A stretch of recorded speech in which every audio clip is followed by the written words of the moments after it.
Cornish, and I'm the director of the Desert Laboratory here at Tumamoc. And welcome to our author series run in partnership with the Southwest Center at U of A and the U of A Press. So welcome, we're thrilled that you're here, and I am happy to introduce Mary Reynolds, who is the publicity manager of the U of A Press. So let's welcome Mary. Hi everyone, thank you so much for coming out. It's just a perfect Tucson, Arizona evening, and we are so excited to have this venue for our authors to come speak and share what they've written and their knowledge of the Desert Southwest, its people, its places, how people work together, as we're going to hear tonight. And I wanted to introduce to you tonight Julia Fonseca, who's going to be in conversation with our author. Julia has worked on land and water issues in southern Arizona since 1986. Until her recent retirement, she was environmental planning manager for the Office of Sustainability and Conservation, where she worked with others to protect species diversity and open space use for the people of Pima County. In a previous 22-year career with the Pima County Flood Control District, Julia worked on water rights, groundwater recharge, and floodplain protection and restoration. She and her husband currently pursue their research interests through Madrian Resources. And here's Julia. Hello and good evening. It's a real pleasure to be here with you tonight, and also to have the honor of introducing Stephen Strom. So I think the first thing you should know about Stephen is that he is a longtime research astronomer, and I believe you held the position of Associate Director, National Optical Astronomy Observatory. So for many years, working in that field. But despite that, I consider him to be a land person, and I think that's the uniting thread between you here tonight and Stephen. When I first picked up his book, and this is quite old actually, this book, Secrets from the Center of the World. This is a collaboration with the poetry of Joy Harjo, but the thing that grabbed me was his photographs. They are serene, abstract, beautiful photographs of the Navajo country. And it told me that he is a person who can have a deep connection to the land. The next book of Stephen's that I ran across, this is way before I ever knew you, was Sonoyta Plain. This is about one of my favorite watersheds, the Cienega Creek watershed.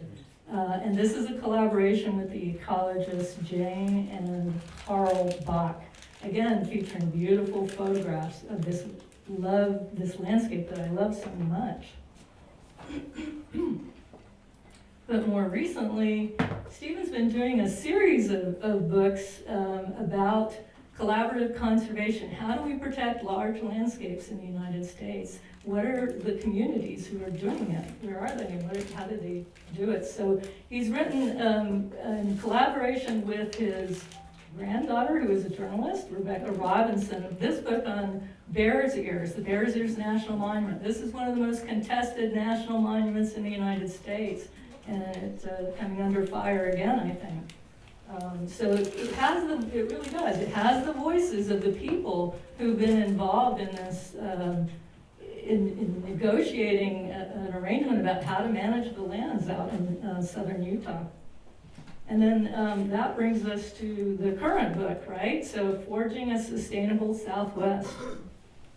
So this one is really, here the focus really is centered on how do communities collaborate on conservation. It has 4 different case studies, all from southern Arizona, and still containing the beautiful photographs of Stephen Strom. So I really like this book. I think one of the things that I like about it so much is that he really does try to help point the way for people who might be trying to protect some cherished part of their local landscapes. There's, I think, a lot to be learned from the examples, and it gives us a lot of hope, I think, in this rather uncertain time as well. So please help me welcome Stephen Strom.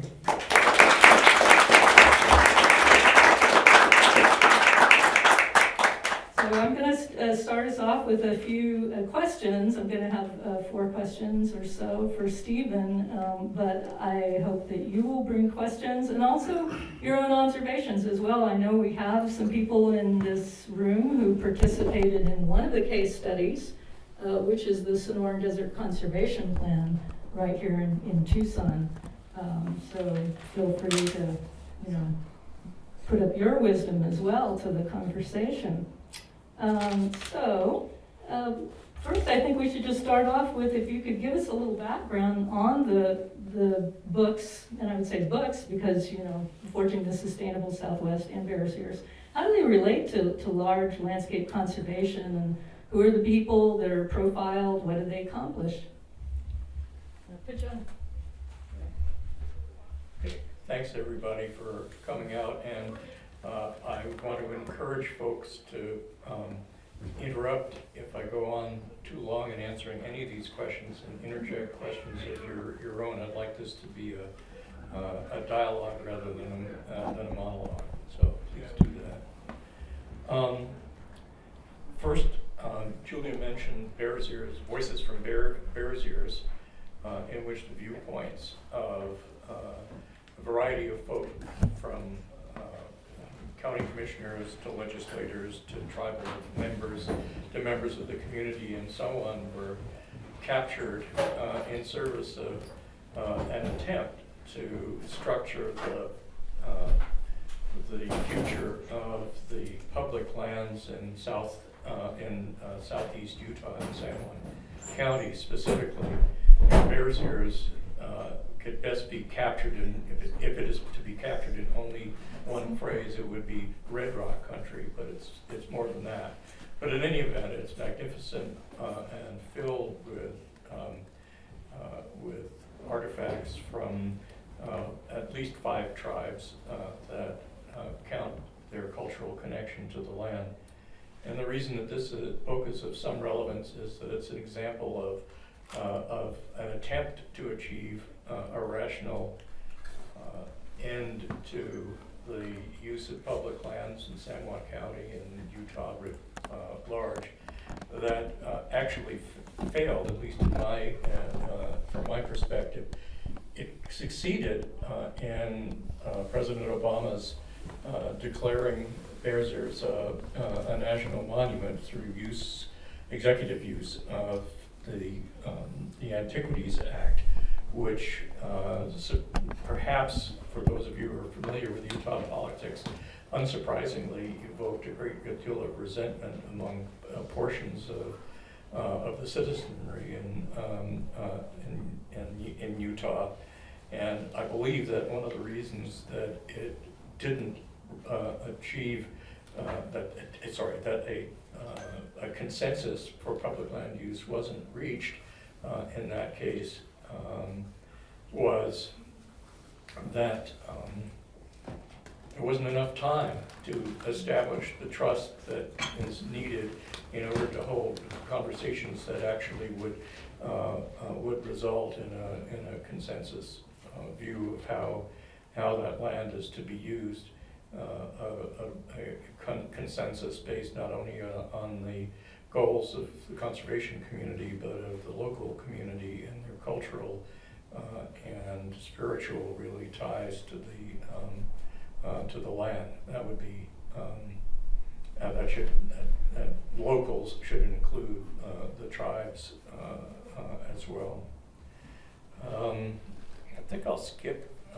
I'll mention one. And there's a book that Julia did mention called The Greater San Rafael Swell, and it talks of 4 case studies which provided successful examples of compromise solutions regarding the use of public and private lands. And I'd like to mention one because it was also in Utah.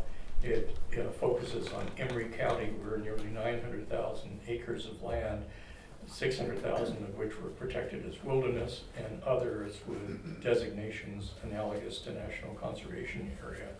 And there, the success resulted from a 25-year-old effort. I'll repeat that: a 25-year-long effort to achieve consensus, an effort that required collaboration among the citizens of Emery County, a small 10,000 person county, a conservative county dominated by members of the LDS Church, and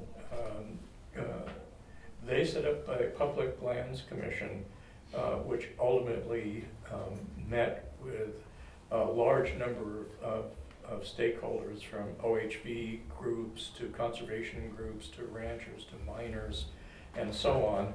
And their efforts were reached success in 2019 with the passage of with the Dingle Conservation Bill. It was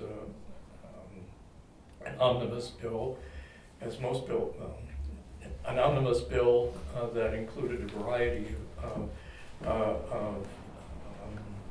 contained a variety of components that are of interest to the conservation community, including renewal of the Land and Water Conservation Act. And again, what worked there was the slow establishment of trust, and these folks held, similar to what you guys did for the Sonoran Desert Conservation Plan. That Public Lands Commission met monthly with that broad group of stakeholders that ultimately were able to find common ground. So I'm going to stop there, and if you don't mind, I'm going to ask the audience whether anything I said inspired a question, or whether we want to go on with your questions or whatever. Again, I want to encourage dialogue, so you just don't sit there. Yes, sir. I'm familiar with Emery County, and I know that in previous times when the mines were, the coal mines and whatnot were really active, Emery County was actually one of the most liberal counties and democratic counties in the state of Utah. Oddly enough, because of the association with the unions, and so there was a lot of union thing there. And I'm wondering how much, if you saw any of that kind of from maybe the older community there. That's interesting. First of all, I was unaware of that. I did look at the voting records over the past 20 years, and they're quite different from from what you described. And of course, I'm sorry, but I wasn't aware of that. B, I spoke with folks, most of whom were in their 50s, 60s, and 70s, and they had enormous concerns about their economic future. In the case of the Sonoran Desert Conservation Plan, the concerns about the future are centered around growth and protection of key habitat. There, it was the fact that two legs that are crucial to their economy: one, coal mining, and two, the coal-fired plants that provide power for not only Emery County but beyond. And they are struggling, and at least what I was able to pick up is their basic concern was that, and this is the way they expressed it, they didn't want a federal quote-unquote land grab, even though the land under consideration was public land, but they almost wishful, in my view, it was wishful thinking, imagining that the mineral yield in those lands would be sufficient to really power the economy, particularly the way things are changing around the world. But it's really important culturally because you're taking away not only a job, but connection to jobs that go back generation, and couple that with the fear that something is being taken away from them, even though it's not, is a real presents real difficulty, and really expresses, it's kind of a quasi miracle that they were able to do what they did. Yes. Hi, Steve. In the case of Emery County, have jobs related to the conservation area, the recreation jobs, that sort of thing, replaced the coal mining jobs? Or? No, they have not, and they are it's really difficult to get to Emery County, so you compare that with a place like Kanab County, where you're close to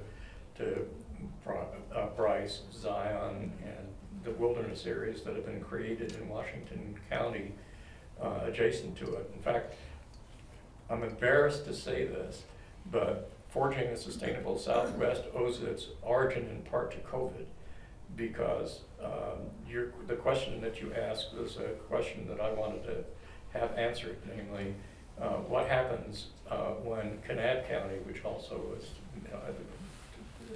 terribly dependent upon extractive industries, they are now dominated by tourism and also folks who purchase second homes, and with those second homes have come all sorts of infrastructure, and including medical folks, hospital, and so on. And so the whole character of the county changed. So my original concept for what it wasn't Southeast Arizona, was going to be Kanab, Garfield, and Wayne counties, which are the adjacent counties, which were going to be my control counties, if you will.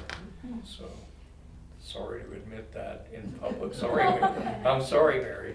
So I'm gonna. Would this be a good time for me to comment on the things in forging, or would you like to go on with the? No, I think it'd be good to talk about forging. Okay. Yeah. So, yes, there are 4 more case studies to complement the 4 that were done in the Greater San Rafael Swell. First and perhaps foremost, Pima County, which, as you probably all know here, developed a comprehensive land use plan, Sonoran Desert Conservation Plan. How long it took, I'll give my judgment, and then perhaps before I go on in monotone and so on, I'll have Julia comment. It's my view that the environmental churn that started in the 1970s, and I see Gail Hartman among others here, the concern about water use, the role of the Central Arizona Project, and how it would influence growth in the county, started all sorts of efforts, some of which resulted in the magnificent Met County parks, which we now enjoy in this area. And then, of course, the 1983 flood was the precipitating, well, that's too much, with the catalyst for I was going to say the precipitating catalyst, which was too much. Anyway, so maybe you'd like to comment. Sure. So I think, within, the realm that I worked in, we think of the Sonoran Desert Conservation Plan as being initiated with the listing of the Cactus ferruginous pygmy, which caused a huge train wreck really for growth in the northwest part of Tucson.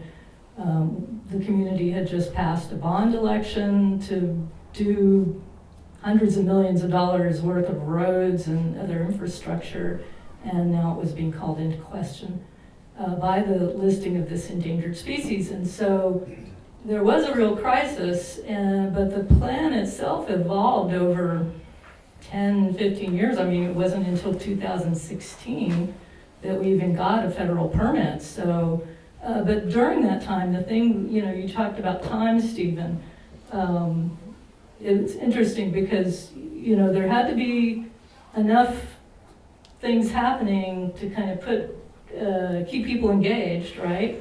And to show progress all along the way. So there were a lot of experiments with doing things differently, whether it was designing roads differently, trying out new design standards to minimize habitat destruction during public works construction, new rezoning guidelines. So this map here represents, on the back side of it, you'll see rezoning guidelines for the Board of Supervisors. Those were an experiment, and they've been kept in place. There's nothing formal about them. They're not an ordinance. It's something that the board can decide to do or not, but they have been pretty good at upholding those guidelines that were developed during the conservation plan. So you could in some sense say that the experimentation continues. We have a ranch conservation program that's a very big part of the Sonora Desert Conservation Plan, managing landscapes around Tucson. This map shows a lot of the county managed lands, most of which are managed in partnership with ranches. So I would say, it continues, but the big thrust of it was between 1997 and 2016. So I think that the work that started after the flood with the efforts to look not only at reconstruction, not only to provide help to the homeowners who lost their businesses, who lost property during the floods. One could have said, okay, let's repair the damage, and let's figure out a way to look locally and minimize the effects of local flooding. But instead, the county took a much broader view, which is to look beyond the city of Tucson, outward to look outward on a watershed level, which took them first to Cienega Creek, and this is what allows me to segue to La Cienega's National Conservation Area. But before that happened, Julia was very much involved in establishing the Cienega Creek, come on, help me out. Natural Preserve, which is near the town of Vail, which parenthetically is grown. Well, I've lived on and off in Tucson for 35 years, and the fact that you can look at what's happened around Vail is just amazing. But anyway, they were able to protect a key part of the lower Cienega watershed in that effort. And I guess you cut your teeth or poked your legs or whatever you'd like to say, and restoring the riparian area around the Nearly creek. lost my job over it. Well, you can just tell that in a minute, but the next thing they did was to look down even further to the upper Cienega Creek and tried very hard to purchase the Empire Ranch, which had been held by a couple of different folks, and appeared to at one point to be the center of Gulf America Corporation's goal of building over 30,000 homes surrounding Cienega Creek, which supplies, if I'm correct, somewhere between 10 and 15% of the water that flows into the watersheds in Tucson. So in any event, they were unable to use the flood control monies that were used to start the effort around Lower Cienega Creek. But fortunately, we had an imaginative governor, an imaginative, creative guy Dean Bibles, who worked with Governor Babbitt to effect a land exchange, which placed the Empire Ranch in the hands of the BLM. The citizens of Pima and Santa Cruz County then got together and worked collaboratively to develop the plan that eventually led to establishment of the La Cienega's National Conservation Area. And sitting in the back room is someone who, you want to stand up so people can see you. You're short like me, but your role, Karen Simpson, played a major role in bringing parties together. She worked for, you'll have to tell me how many years, it's at least 5, if not more years, getting people together and patiently forging a plan that How many? It took 8 years total. Okay, I probably have it right in the book, but I forgot. As I reviewed it. So, okay, so I didn't screw up too badly, but how many years did you age per year? Well, I had 2 kids along the way, which contributed to that. No, it was actually an amazing experience to work with everybody. So, in any event, we are really blessed, and other people that are were involved were the late Representative Jim Colby. Also note Jesse June from the BLM. There was a whole cast of people who stood three sigma away from their the normal for the positions that they held. So I should turn this to Julia, because you might want to reflect on, you spoke about the green belt. I've never quite figured out what kind of a belt you should call a green belt around Tucson, but those ranch lands, which are still operated for the most part by, they are still active ranchers working in collaboration with Pima County. And be useful to talk about how the conservation land system was put together, and the work of Maveen Vian, who at least from my reading and understanding was an heroic figure, but sadly I never knew her, and probably she deserves a shout out at this point. I think we've been blessed with great leadership in this community, and certainly, you alluded to some of the leaders in preserving the Empire Ranch, Dean Bibles and Jesse Jewin of the BLM. And Dean Bibles was at the State Land Department. Certainly Chuck Huckleberry, County Administrator, and Maveen Behan are also counted among those people. What Maveen did was design a process that was very capacious, and we were blessed to have a board of supervisors that was very tolerant of a lot of conflict at the time, and so that enabled a really broad discussion of everything people wanted to talk about, because it wasn't just the pygmy owl, it was wildlife, it was taxation, it was land use, it was water, you name it. So a lot of stuff got out there. And the thing about the process too was that there was sort of this education component. There were all these reports that staff like myself and others, scientists, were giving us 30 years of data that was getting written up about what is our landscape about, and the particularities, being able to talk about very specific things and bringing forth this knowledge that was coming from the community at times was a very exciting thing. I think we all learned from each other a lot, and we had also the luxury of time. Some people said too much time, but there was definitely that. So yeah, the map here shows in colors of green, either the dark green is lands owned in fee, full property rights by Pima County.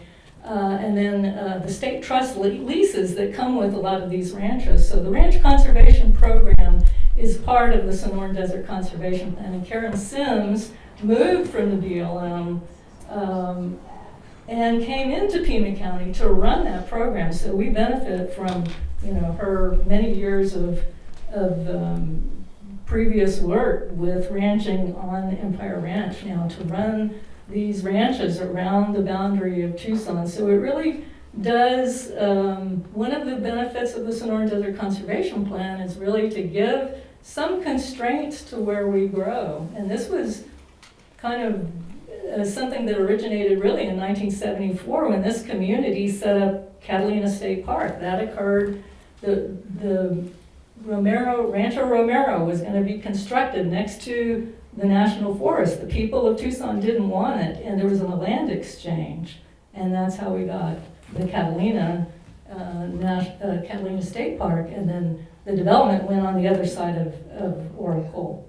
And so that taught the community something, that you could guide growth, you could guide where growth happens. You don't necessarily get to stop it, constitutional, provisions and so forth, but you can guide it. So that's a lot of what the Sonoran Desert Conservation Plan was about, figuring out where, using an inventory from the community, from all different kinds of people in the community, where are these places in the landscape that need to be protected, and then trying to design around that. You mentioned the ranches and their dependence on state trust land. The ranchers lease land from the state, and those ranches, and it's true of many ranches in the West, would not be viable without access to those state lands, and in some cases, in some other places in the West, without access to federal land, whether it's BLM or Forest Service. And the existence of that state trust land is and the interaction is valuable to the ranchers, but also perhaps a long-term threat. And the association between the ranchers and use of state trust land may also be a source of protection from the state trust land the folks in the state land department are obligated to either manage or sell state lands in order to provide the maximum benefit to what the state land trust serves, namely schools and hospitals and like institutions. And it's often said that the fees paid for leasing state land or federal land are extraordinarily low, and people say, well, that seems a bit unfair. But in fact, when you think about it, it's that access to state trust land which is critical to sustaining those ranches as ranches. That's also true in the case of the Malapai Borderlands group, a group of 25 or so ranchers in southeast Arizona and southwest New Mexico, who have banded together in service of doing two things. One, protecting prime grassland from being fragmented by creeping exurbanization, and two, developing relationships with federal agencies to manage the grasslands in a way that they are less prone to shrubification, which results from not allowing fires to spread. I mean, the grasslands are adapted to fire. In fact, they expect lightning-initiated fires every 7-ish years, and absent that, those fires gradually mesquite and other shrubs will take over the grasslands.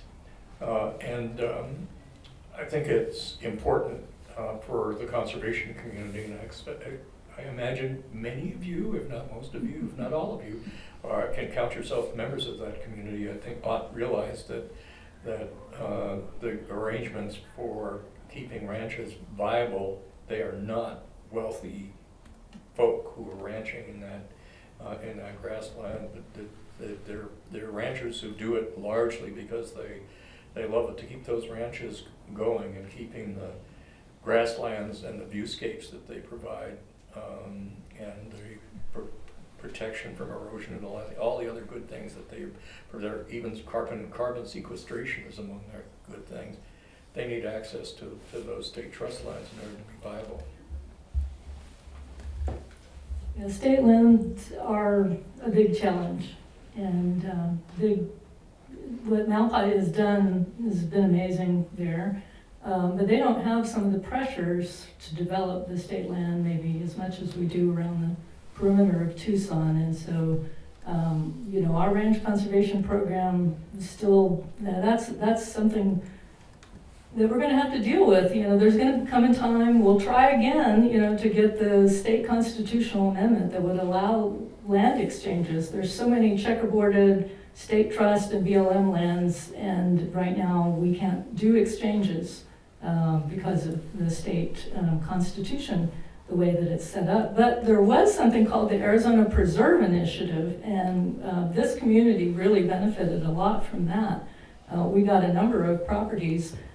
Pima County acquired a number of properties under the Arizona Preserve Initiative, which allowed, in fact, the backside of Tumamoc Hill, highly developable tract of land. So the oldest monitoring plots in the world are located on the backside. The less hilly part, the more developable part of Tumamoc was state trust lands.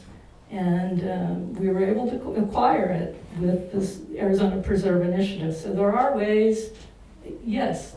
I am unaware of what you're referring to as the inability of state trust and BLM to do land exchanges. Could you just provide more detail and explanation about what that issue is? Yeah, well, there were a number of land exchanges. So BLM and Dean Bibles was one of those in the state trust, and recognized that it just doesn't make sense to have, you know, a lot of these, the way that things were laid out when Arizona became a state, when any state became a state, the school trust got certain sections. I think it was 12 and 16 and 24 and some other sections. So very irregular patterns, and it didn't make any sense to the ranchers to have, you know, both BLM and state trust. So they did a lot of state trust land exchanges for quite some time. But the thing was, there was a lawsuit, and I think it was in the Tortolitas, correct me if somebody else knows. I think it was Cottonwood Properties. They were trying to do a three-way deal with the BLM, the state land department, and this developer to consolidate everybody's lands. And they got taken to court. You know, you have to do, the state constitution says you have to sell these at auction. And so that was the thing. They weren't selling them at auction. And that's why they got shut down. And it wasn't just that one that got shut down, the whole program got shut down. So there has to be some way to assure that the state land department gets the revenue they need for the state trust. And there have been a number of runs at it, but people are suspicious. They don't want to see, you know, them being the state land department being taken advantage of. Or maybe they're suspicious for other reasons, but none of the attempts have passed so far. What was the date of this court case? 86 or 87. Mid-80s? I think the last, Yeah. the last exchanges were in the late 80s, and I can't remember, somewhere between 86 and 88 is when the challenge succeeded. Bizarrely enough, both Arizona and New Mexico have they were part of the same territory at one point. They have the same constitution, but land exchanges can take place in New Mexico, but not in Arizona. The land exchange that Dean Bibles and Bruce Babbitt, prior to that court decision, had traded 2.5 million acres of land in service of providing federal land for largely for the growth of Phoenix and a little bit for Tucson, and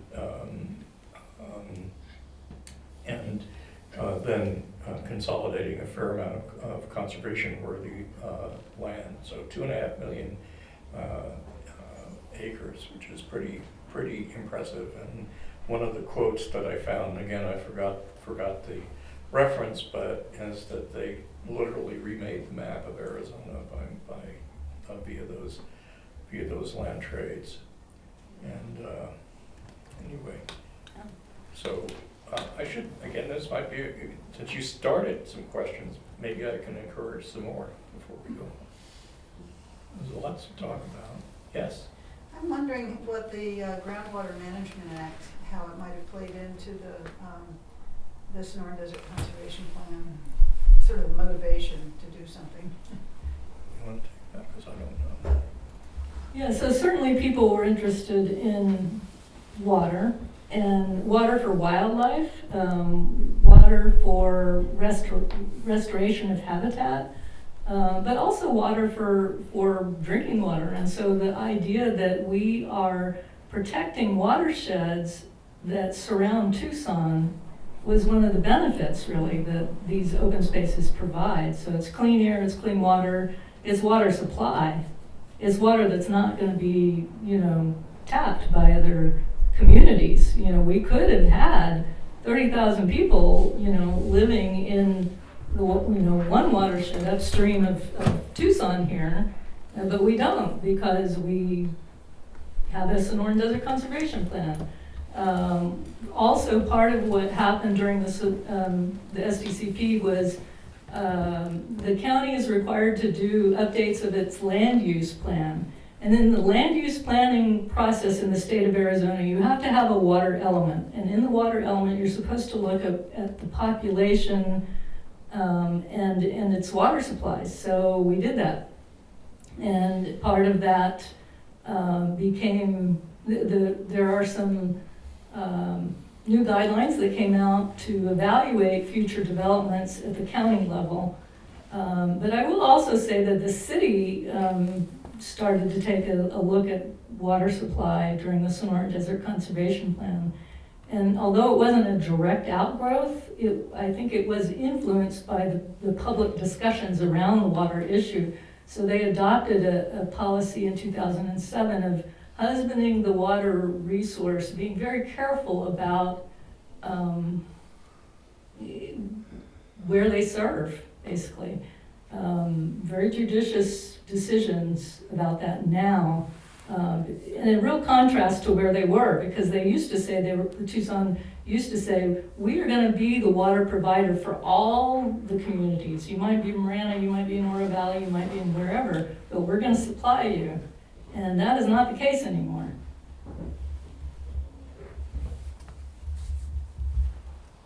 Other questions, Steve? Maybe you want to go on with your own. All right. Well, I've been curious. I'm a scientist. You're a scientist. When we get into these conversations with people who aren't scientists, who are the general public, we're talking about the landscape, right? So there's a lot of different ways of knowing a landscape. And you've done a number of case studies on working with communities that might include indigenous people. They have maybe they have especially the elders, their different ways of knowing the landscape, or the ranchers. They have a lived experience that's different than people in the city, and I'm a city girl. So what is the role of the scientist? What might they say the role of the scientist is? Do scientists get in the way? Do they help? What have you learned about collaborative conservation, in relation to the role of the scientist? I'm going to have to deconstruct that question. But let me do the best I can, and you work me over. I think from my perspective, there are three parts of successful large landscape conservation. One is protection, another is restoration, and the final is sustainable management. I guess prior to that, you have to, protection can come through your act. There are a number of ways to get to protection, but restoration and sustainable management, the question becomes, where do you, first of all, what lands do you select for protection? So what was done for the Sonoran Desert Conservation Plan, there was a science and technical STAT, I think was the acronym, team that was comprised of of scientists as well as knowledgeable citizens that looked at what lands are most biologically valuable, for what species.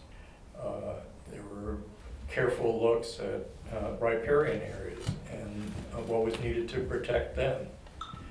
And on a more national scale, there are efforts ongoing from the Nature Conservancy and NatureServe and other organizations to map out lands that are both valuable habitat, critical for movement between habitat patches, and perhaps most importantly, resilient to climate change.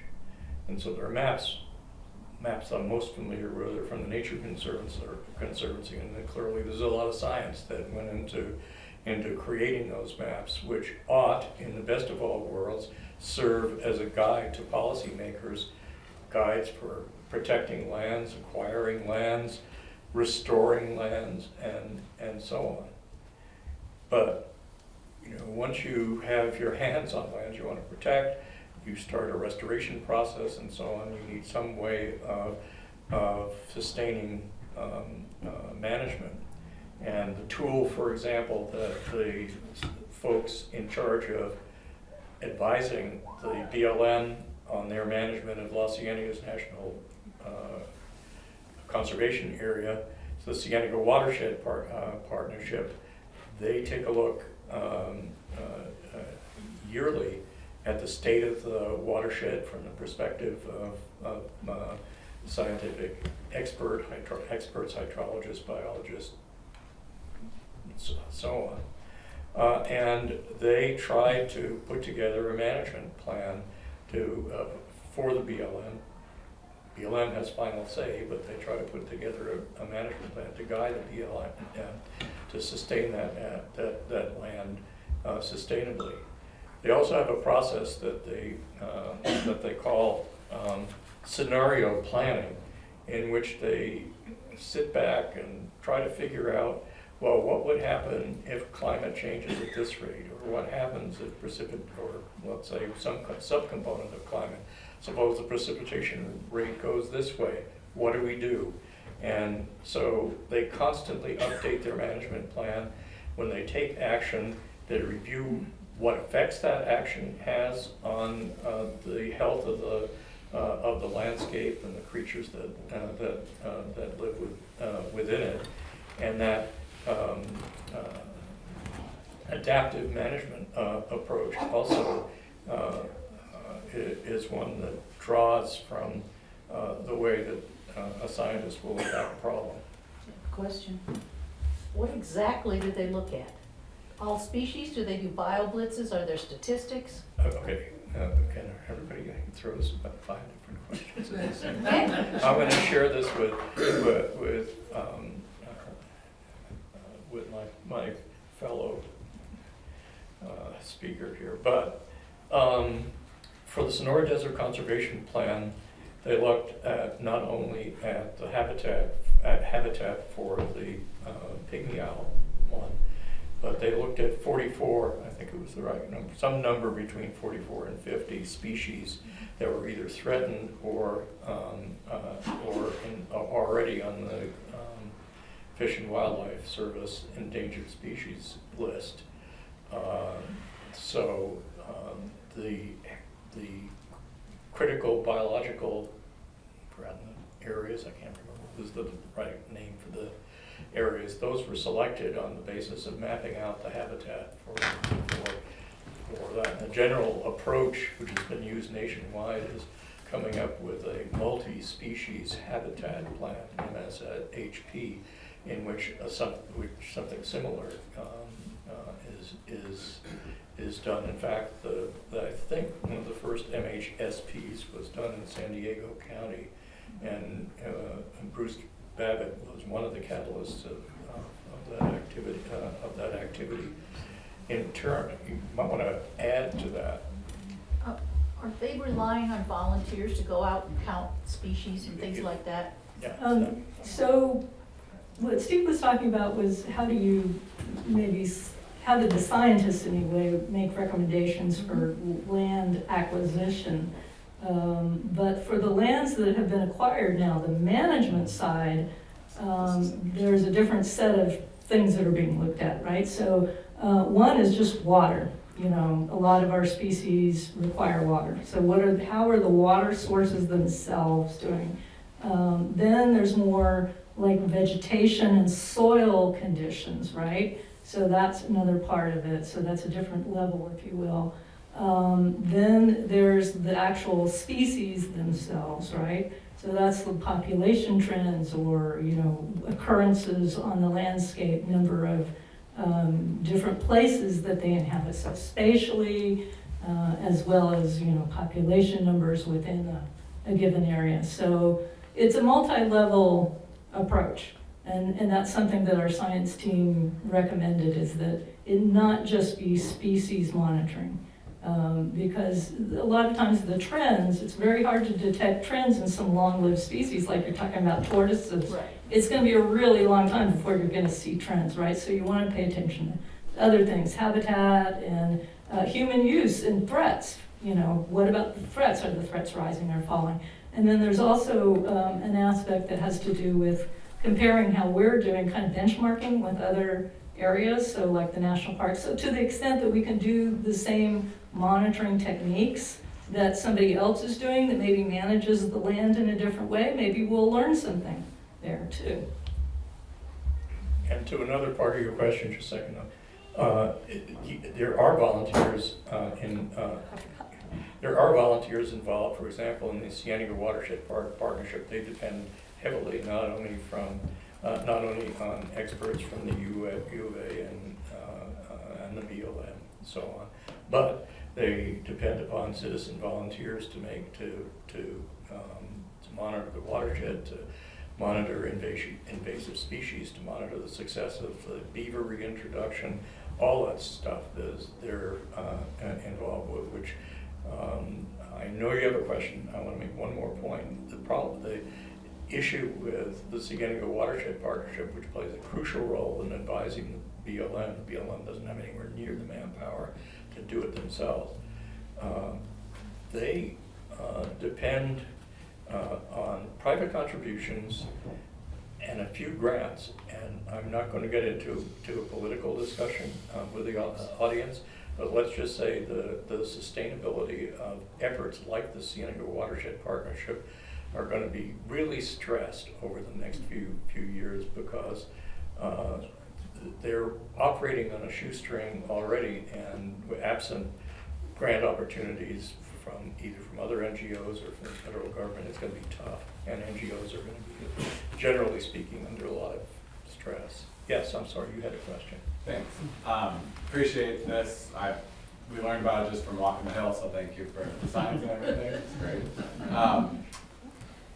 I'm curious how lawsuits play into it. You mentioned like management plans, and you mentioned some conservation groups that are good partners at the table, and then it seems like there's other groups that their business plan is to just sue even once there is a management plan. Did you run into any of that, and how did you overcome the lawsuit barriers? So this gets back to, I'm answering the question, but I had only the most peripheral at the end of the process involvement. But the normal way that back in the 80s and 90s, the BLM process was, we need to make we're required every 20 years to come up with a research management plan. And they come up with a plan. They put it out for public comment. The public comment comes back, they make revisions, and then it's sent out for final public comment, and then it goes out, and then the lawyers come in. The difference with the process that led to the creation of La Cienega's National Conservation Area was that the BLM decided relatively early on in the process to turn to a collaborative process in which all the stakeholders are brought in from the beginning. And so, again, some people thought it took too long, but in the end, it turned out that when the final plan was published, I think there was only one minor lawsuit that resulted. You might want to correct me, Karen, if I'm. So, just a little bit more in depth is that when we started that planning process, restarted it in 1995, being a collaborative process, it was very, very transparent. Anyone that wanted to participate could. So we had people from Tucson, Phoenix, Sierra Vista, Sonoyta, all participating in that planning process. And one of the key things was that transparency and that ability for everyone to participate. So we only had what's called a protest on the plan at the end of it. So not a lawsuit, but a protest. That was dismissed by higher BLM management because the entity that was protesting did not choose to participate in the process. And that was one of those groups that tends to use suing as their operational model. So that's kind of how that played out. And so Karen's process at BLM was really an inspiration to the county, as told in Stephen's book. And so we used a similar effort of being very transparent, taking all comers, and we had a federal permit that we got at the end. And there was no lawsuit. We had Center for Biodiversity as one, potential suer, and entity that could sue. And then on the other hand, the other spectrum would have been the developers, because this is really also involves them. So we didn't have lawsuits from either end. And so it speaks to the benefit of a long process. And now NEPA has to be completed in a year. So, the way the federal regulations have been rewritten, it doesn't give a lot of flexibility to the federal partners, or at least it didn't. I have no idea what's going to happen with NEPA now.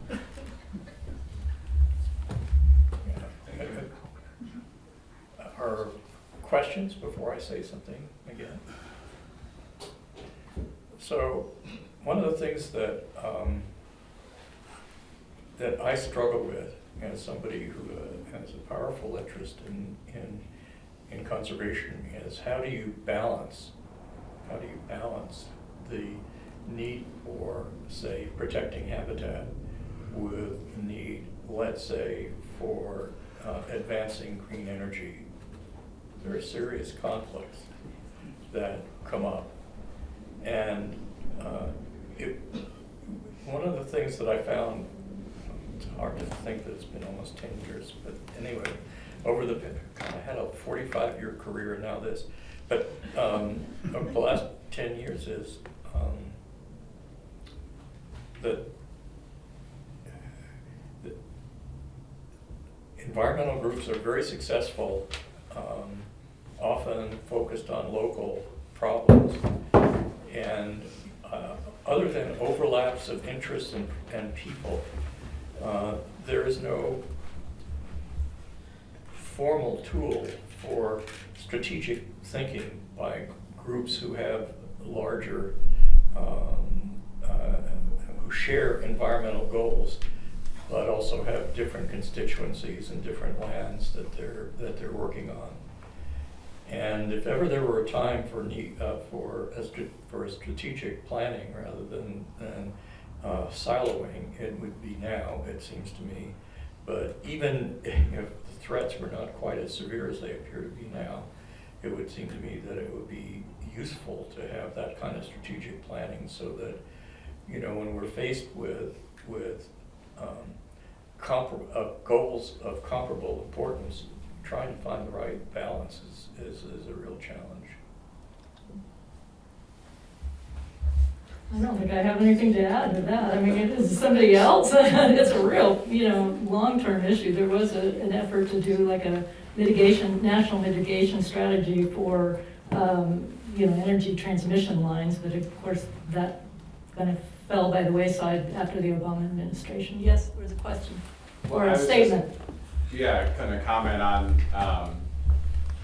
the BLM land that's tied to the conservation around Pima County with ranches. And even in friendly administrations, the question of putting solar on BLM then, destroys the habitat for water, for not just for cows, but for any animal. So, yeah, tell me more. I'd be curious. Well, I'm not an expert on that, but I certainly think solar can be put in wild places and animals can survive, depending on how they're put out. It's more expensive because you gotta build it a lot taller. Yeah. But it can be done, Yeah. and in fact, it And can be wind, wind yeah. in some ways. Yeah, wind has some compatibility anyway with Right. ranching. But Oh, wind, yeah, for sure, wind. And it, Well, we haven't faced that here. There are,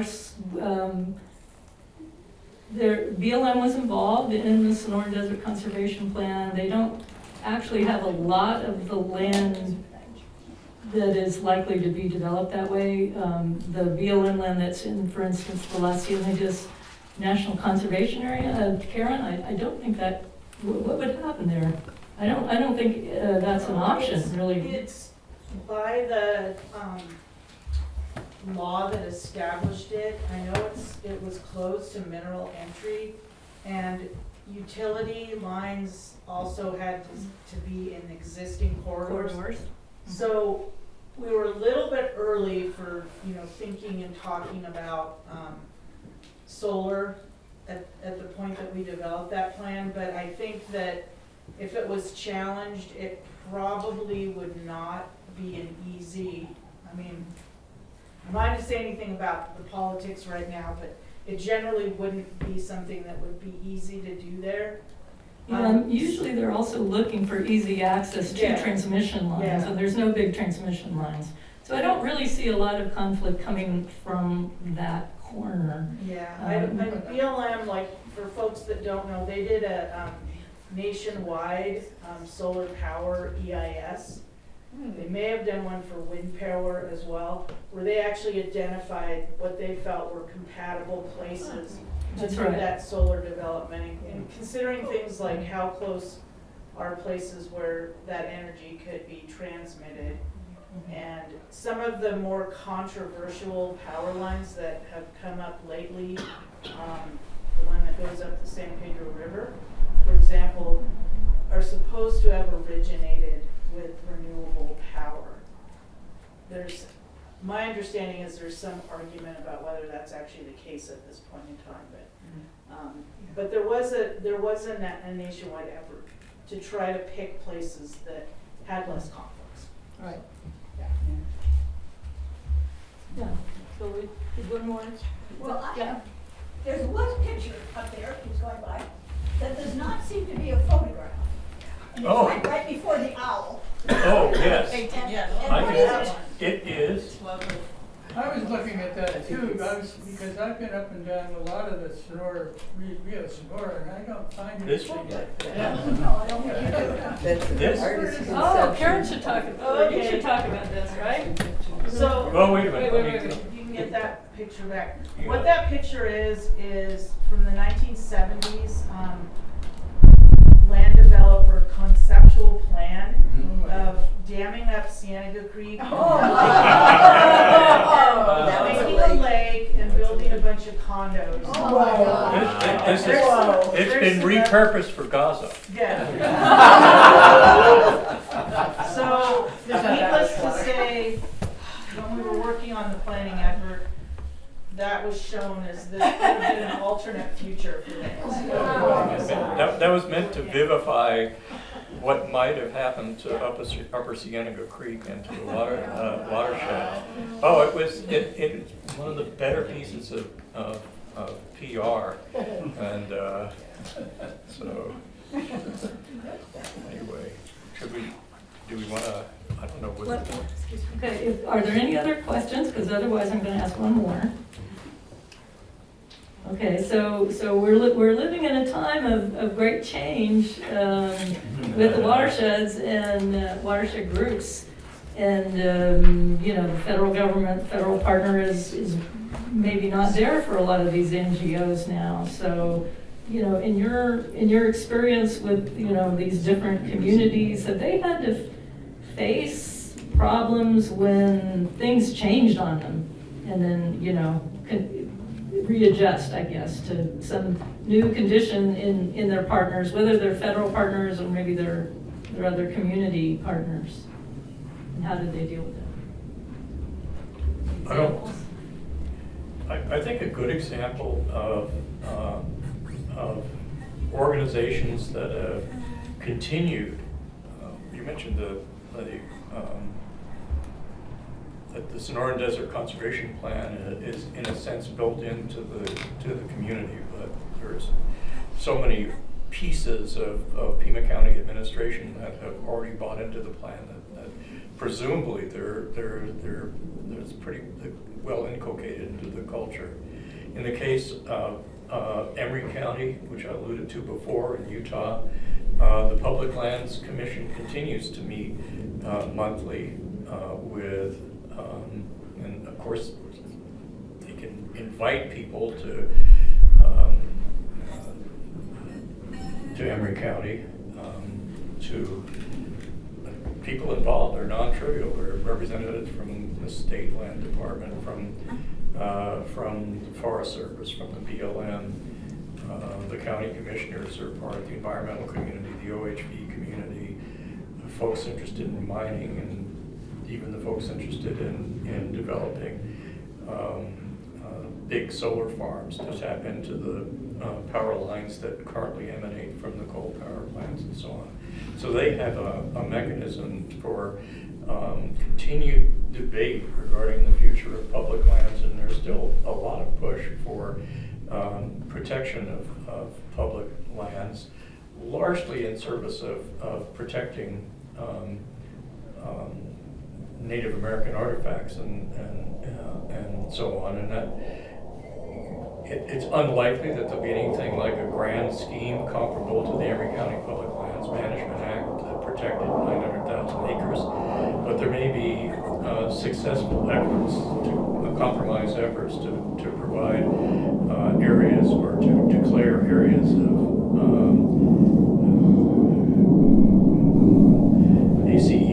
AC, help me with Areas of critical environmental. yes, areas of critical environmental consequence, and that might protect relatively small areas, but small areas that might be allow concentrated Indian artifacts to be protected. So something built into the culture already, some like the SDCP, an ongoing process that was created politically. I worry about organizations like the Cienega Watershed Partnership. Why do I worry about it? It's the funding for basic infrastructure that you ask, people going out into the land and measuring things and so on. Well, you're depending on the kindness of strangers to, rather than and it's worked for a long time, but the leadership for that organization, like all leadership changes, the leadership of the BLM changes, and it's not quite as culturally cemented into the process. And lots and lots of these conservation groups are dependent upon great leadership and activist citizenship rather than the kind of formal arrangements that would allow at least for somebody to sit in an office to make sure things were coordinated and so on. So also having money to pay people to come in and do some measurements, which will lead the doing of measurement or carrying out of measurements. That's going to be tough, and I don't know whether I have a better answer other than people are going to have to keep going. And apropos the statement I made, or the soapbox statement I made, if ever there a necessity to do long-term national environmental conservation planning, it would be now, because the short term, from what I read, what I sense, what I feel, and what I'm not supposed to feel as a scientist in my gut, is that we really need to look on decade timescale and not be disappointed in successes or lack of success on short timescales. Thank you all for being here tonight. This has been a good conversation.